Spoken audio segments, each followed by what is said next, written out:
శ్రీమాత్రే నమః. అందరికీ నమస్కారం అండి.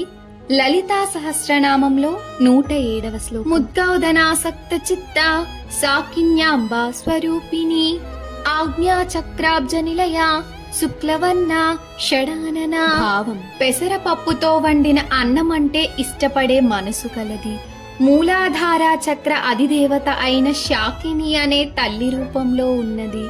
కనుబొమ్మల మధ్య ఉండే ఆజ్ఞాచక్రం అనే పద్మమునందు నివసించేది. తెల్లని రంగులో ప్రకాశించేది. 6 ముఖములు కలిగినది.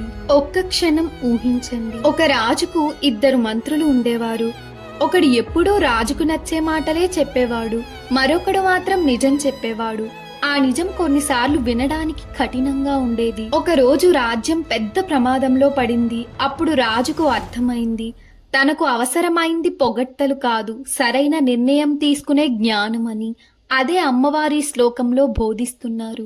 ఆమె ముద్గౌదనాసక్త చిత్త, సాధారణమైన భక్తినే ఆనందంగా స్వీకరిస్తుంది. సాకిన్యాంబా స్వరూపిణి, మనలోని జ్ఞానశక్తిని మేల్కొల్పుతుంది. ఆజ్ఞాచక్రబ్జ నిలయ, సరైనది తప్పు ఏదో గుర్తించే అవకాశాన్ని, వివేకాన్ని ప్రసాదిస్తుంది. శుక్లవర్ణ, మన ఆలోచనలు పవిత్రంగా మారుస్తుంది. షడానన, ప్రతి విషయాన్ని ఒక్క వైపు కాకుండా అనేక కోణాల్లో చూడమని నేర్పిస్తుంది. అప్పుడు రాజు గ్రహించాడు, జీవితంలో ఎదగడానికి తెలివి ఒక్కటే సరిపోదు, సత్యాన్ని అంగీకరించే మనసు కూడా ఉండాలి. అదే అమ్మవారి అనుగ్రహం. అదే ఈ శ్లోకం చెప్పే గొప్ప సందేశం. మన జీవితాన్ని మార్చేది ఇతరుల పొగట్టులు కాదు, సరైన నిర్ణయం తీసుకునే వివేకం. ఆ వివేకాన్ని ప్రసాదించేది అమ్మవారే.